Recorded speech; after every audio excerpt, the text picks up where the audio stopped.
Simulan agad natin. Kadalasan kasi, kapag nagbabasa tayo ng kasaysayan, lalo na ng mga kwento mula sa Biblia, ang palaging nasa isip natin ay puro matinding pananampalataya agad ng mga tao roon, di ba? Yung tipong walang kahit anong pag-aalinlangan.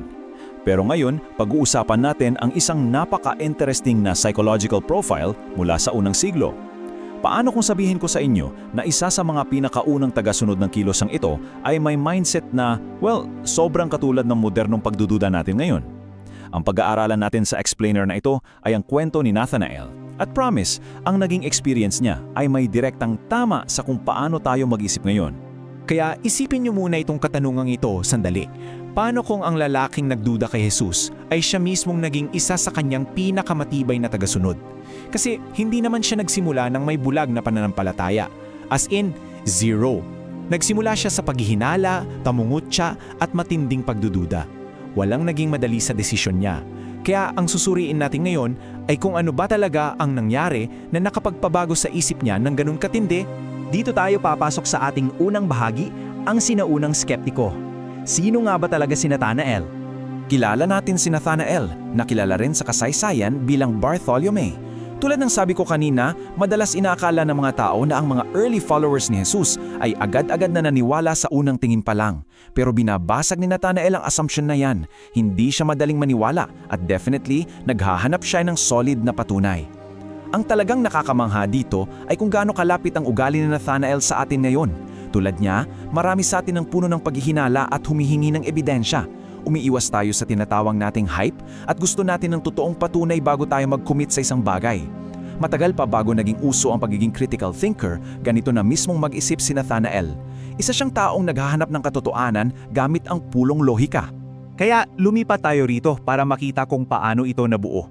Bahagi 2. Ang problema sa Nazareth, bakit nga ba siya nagduda ng ganito? Kung ganun ka-critical si Nathanael, ano ba talaga ang nag-trigger ng kanyang pagdududa?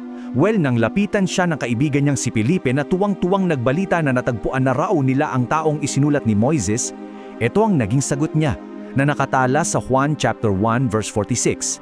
May mabuti bang maaaring magmula sa Nazaret? Ouch, di ba? Napakadirekta. Iisipin siguro natin na napakalupit niya o nangiinsulto lang. Pero hindi. Sinasabi ng ating mga sources na ito ay totoong pagdududa na nababalot lang ng katapatan. Sinasabi lang ni Nathanael kung ano ang totoong nasa isip niya batay sa mga impormasyong alam niya. At heto ang dahilan kung bakit niya nasabi yun. Para kasing ganito yan eh.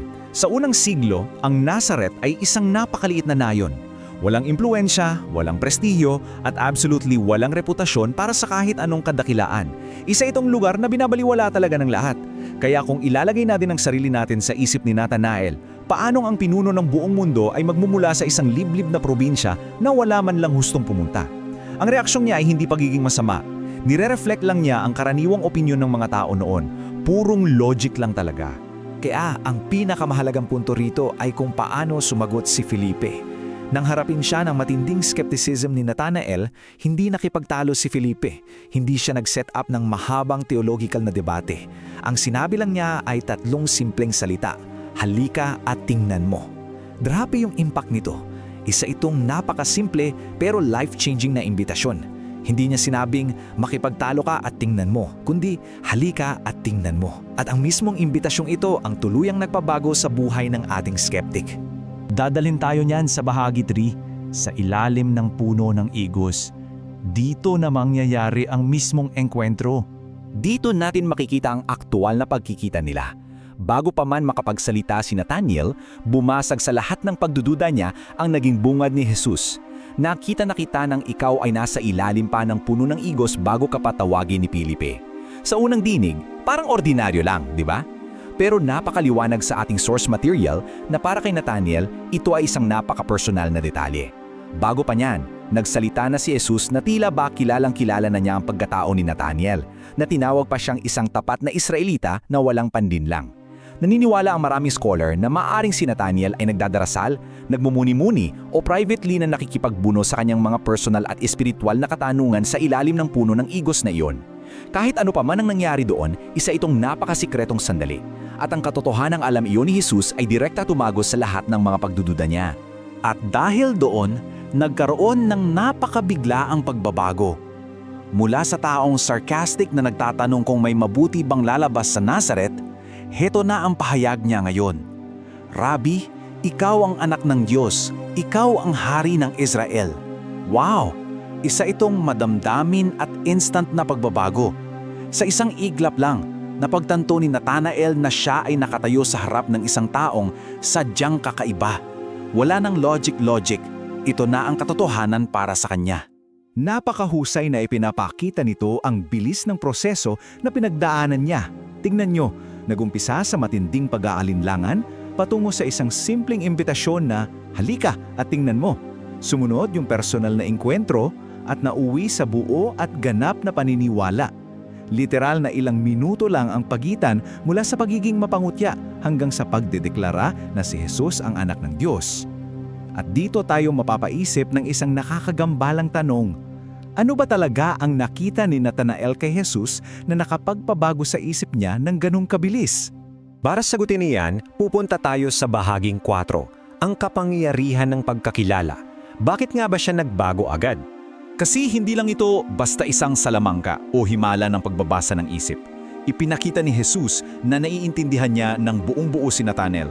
Bago pa man siya magsalita, nakita na siya ni Jesus. Hindi lang pisikal kundi yung kanyang mismong pagkatao, ang mga pagdududa niya at ang panloob niyang paghahanap sa katotohanan.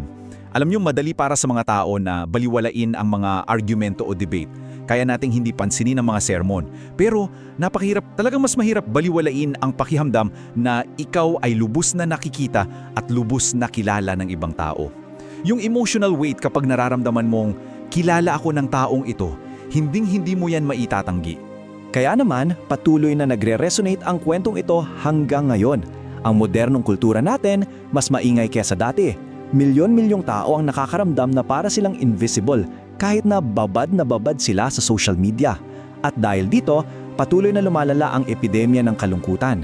Yung engkwentro ni Nathanael ay nagpapaalala sa atin ng isang matinding pangangailangan na nakabaon sa bawat isa sa atin. Ang malalim na hangarin natin na makita, maunawaan at matanggap kung sino talaga tayo. At doon, siya mismong tinagpo ni Jesus. At ito ang isang detail na hindi natin dapat palampasin. Hindi itinakwil ni Jesus si Nathanael dahil sa kanyang pagdududa. Super crucial niyan. Kasi maraming tao ang nag-aakala na ang pananampalataya at pagdududa ay hindi pwedeng magsama sa isang kwarto. Pero pinatunayan ni Nathanael na hindi totoo yon. Hindi siya pinahiyaan ni Jesus sa pagiging skeptic niya. Sa halip, inanyayahan pa siyang lumapit. Pinapakita lang nito na ang isang honest at tapat na paghahanap ay direktang magdadala sa iyo sa katotohanan. Pag-usapan natin ito ng mas malalim sa ating huling bahagi. Bahaging 5, mga tanong na patungo sa katotohanan. Sa panahon natin ngayon, lalo na sa bilis ng takbo ng mundo, marami talagang nakikipagbuno sa spiritual na uncertainty. Yung iba nawawala ng tiwala dahil sa nakikitang hipokresiya, yung iba naman nagdududa dahil sa mas intelektual na dahilan. Sinasabi ng kwentong ito na ang pananampalataya pala ay hindi kawalan ng mga katanungan, nag-uumpisa ito kapag ang mga tanong mo ay nagtutulak sa iyo patungo sa katotohanan. At kapag naniwala na, tingnan natin ang naging track record ni Nathanael. Sa unang siglo, siya yung skeptic na kinwestiyon ng Nazareth.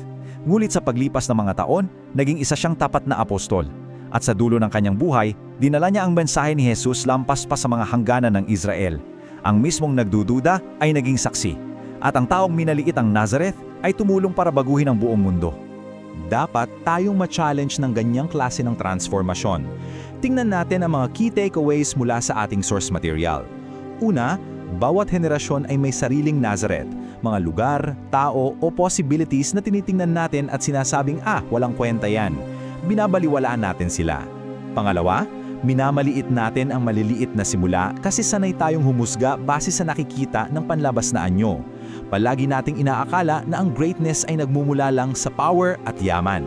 Ngunit pangatlo, at ito ang paulit-ulit na pinatutunayan ng kasaysayan, ang mga pinakamalalaking pagbabago sa mundo ay madalas nagmumula sa mga lugar na hindi pinapansin at ang mga tahimik na engkwentro ang kayang bumago sa tadhana magpakailanman. Muntik nang palampasin ni Nathanael ang once-in-a-lifetime na sandaling ito dahil sa kanyang sariling prejudice. Pero mabuti na lang, naglakas loob siyang mag-investiga Na nagdadala sa atin sa huling katanungang ito.